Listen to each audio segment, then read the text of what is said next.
Assalamualaikum warahmatullahi wabarakatuh. Selamat pagi Bapak Ibu, adik-adik.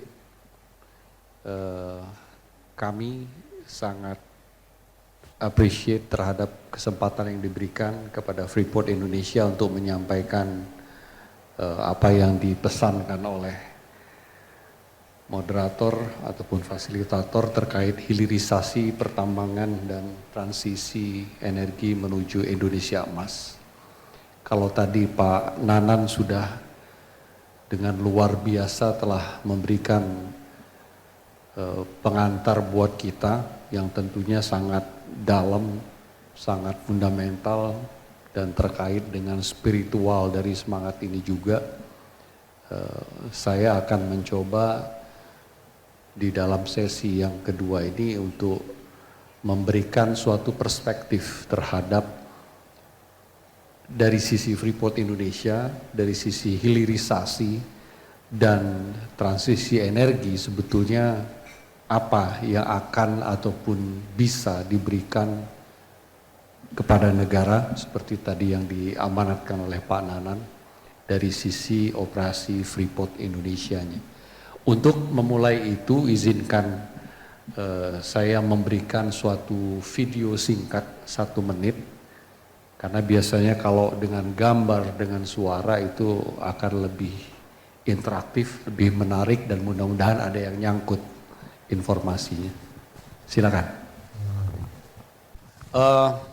Sambil menunggu materinya, video yang tadinya akan diputar itu menggambarkan progres pembangunan smelter PT Freeport Indonesia di kawasan ekonomi khusus Gresik di Desa Manyar, Provinsi Jawa Timur, di mana sampai dengan bulan Agustus tahun ini itu sudah mencapai 78%. Dan 78% ini menggambarkan total biaya sekitar 41 triliun rupiah.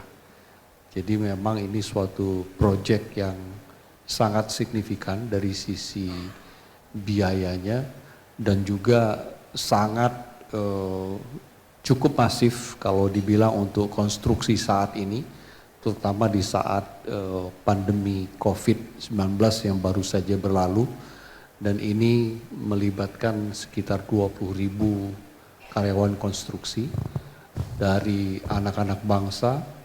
EPC kontraktornya adalah Ciuda, tetapi EPC kontraktor ini banyak melibatkan kontraktor-kontraktor Indonesia, baik itu dari BUMN ataupun dari non BUMN. Dalam perkembangannya, insya Allah nanti smelter yang sedang dibangun ini, PT FI Smelter akan kita selesaikan pembangunan fisik konstruksinya di akhir tahun 2023 ini, di mana semua peralatan utamanya sudah akan terpasang dan kita harapkan mulai dari Januari 2024 sampai dengan bulan Mei 2024 kita akan menyelesaikan apa yang disebut sebagai kegiatan pre-commissioning dan commissioning, sehingga insya Allah nanti di bulan Juni 2024 kita akan memulai tahap operasi dari smelter baru ini. Tahap operasi ini tentu akan cukup menantang. Kenapa? Karena ini alat baru dan bukan cuma sekedar alat baru. Smelter yang sedang kita bangun ini merupakan smelter dengan desain single line yang terbesar di dunia saat ini untuk smelter tembaga. Kalau sebelumnya di dunia ini paling tinggi, paling besar itu adalah 1,6 juta ton kapasiti smelter tembaga yang dibangun di dunia. Yang kita buat di Gresik, yang kita bangun di Gresik itu 1,7 juta ton kapasiti per tahun. Jadi ini memang merupakan rekor baru sekaligus juga merupakan tantangan yang baru untuk anak-anak bangsa Indonesia untuk tidak hanya menyelesaikan pembangunan smelternya, tetapi juga untuk mengoperasikannya. Sehingga begitu startup di bulan Juni 2024, operasinya dimulai kita baru akan bisa mulai produksi pertama konsentrat dimurnikan menjadi katoda tembaga itu pada bulan Agustus 2024. Nah, ini merupakan suatu perjalanan yang panjang.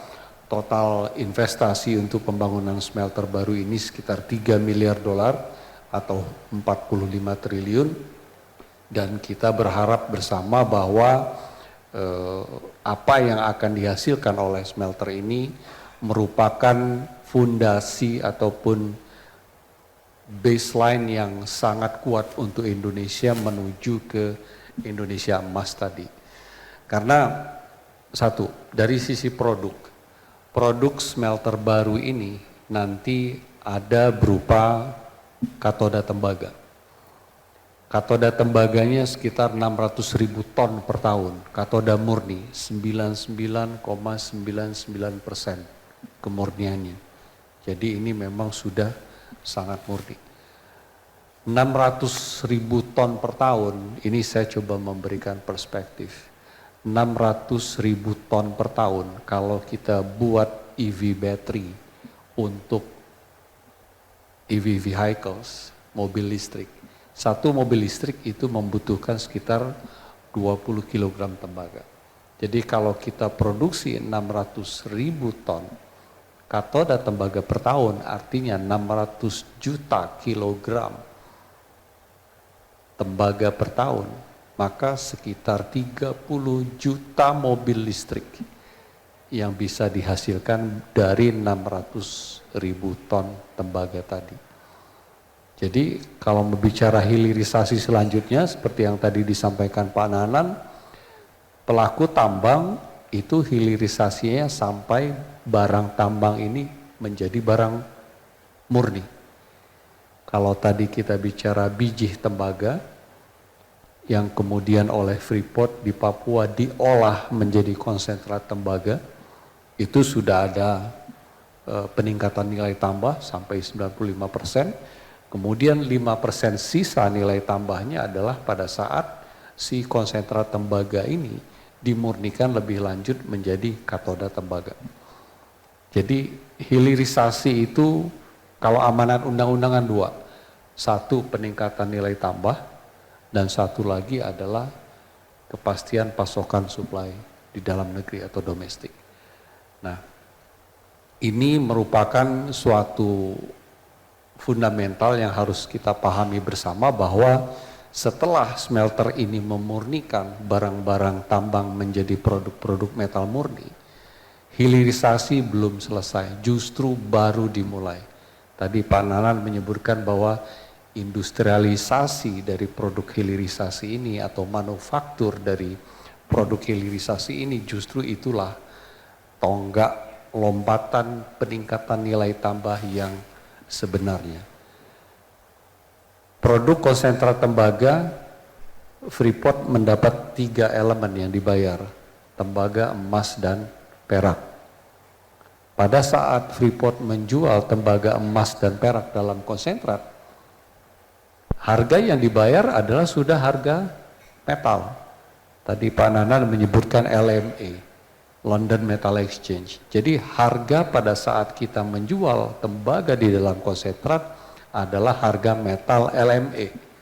Pada saat konsentrat telah dimurnikan di smelter menjadi katoda tembaganya juga dibayar berdasarkan referensi harga LME.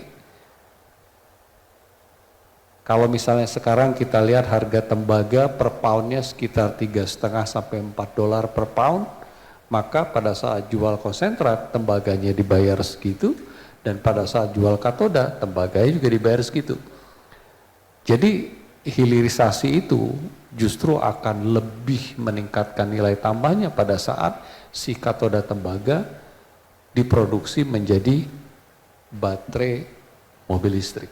Kenapa? Baterai mobil listrik sudah tidak akan ngitung tembaga lagi di dalam di dalam harga produknya. Jadi kita akan menghitung harga baterainya yang harganya akan jauh berkali-kali lipat dibandingkan dengan harga dari si tembaganya sendiri. Videonya sudah bisa dimunculin? Ini 1 menit saja.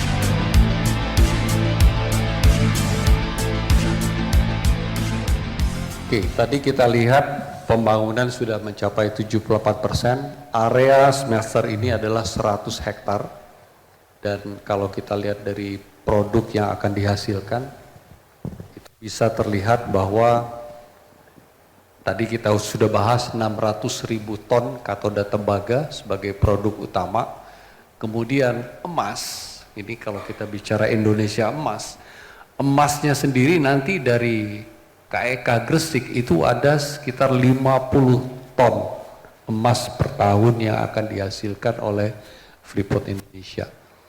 Dan perak sekitar 210 ton. Nah, untuk memberikan perspektif lebih lanjut, kalau tadi saya sudah gambarkan dari sisi mobil listrik untuk tembaga, di slide berikutnya itu akan kita lihat bahwa, nah ini untuk energi transisi. Transisi energi ini ke depannya menuju ke arah yang lebih bersih, otomatis tembaga akan lebih banyak dibutuhkan. Jadi ada sekitar 60% dari penggunaan tembaga dunia itu lebih ke arah yang sifatnya sebagai bahan konduktor. Ini sangat mendukung untuk transisi ke energi yang lebih bersih atau ke renewable energy. 4-5 kali lebih banyak si copper ini akan digunakan di dalam energi yang renewable kalau dibandingkan dengan energi yang didasarkan kepada fuel based power plant. Kemudian kendaraan mobil listrik itu akan membutuhkan 4 kali lebih banyak tembaga dibandingkan dengan conventional cars, dan juga kita dengan transisi ke depan ini, entah itu dari mobil listrik, entah itu dari pembangkitan tenaga listrik, kita prediksi bahwa konsumsi tembaga ini akan semakin meningkat. Slide berikutnya, ini tadi yang saya sampaikan, kalau per satu baterai mobil listrik itu membutuhkan 20 kg tembaga, sehingga tadi 600.000 ton tembaga katoda yang dihasilkan itu bisa untuk digunakan untuk 30 juta mobil listrik. Lanjut. Ini perspektif yang lain. Kalau tadi mobil listrik 30 juta, kalau pesawat A380 itu berapa banyak? Ternyata ada 100.000 pesawat A380 yang bisa dihasilkan dari 600.000 ton tembaga. Kalau kita bicara emas, maka kalau satu Monas itu ada di Indonesia setiap tahun dengan 50 ton emas yang kita punya, kita bisa bikin 1000 Monas setiap tahunnya kalau kita mau. Nah, satu lagi kalau terkait dengan transisi energi tadi, kalau kita bicara solar panel, maka 210 ton perak yang dihasilkan Freeport per tahun itu bisa untuk 2.100 hektar solar panel per tahun. Jadi apa yang dihasilkan oleh Freeport Indonesia itu bisa menjadi fondasi atau stepstone yang sangat-sangat krusial, sangat penting buat Indonesia dalam industrialisasi mineral atau metal ke depannya, dan juga untuk transisi energi Indonesia ke depannya. Oke, saya pikir itu slide terakhir ya. Terima kasih banyak, sekedar pengantar dari saya, mudah-mudahan bisa memicu diskusi yang interaktif juga. Terima kasih. Terima kasih Pak Ari, aplaus untuk Pak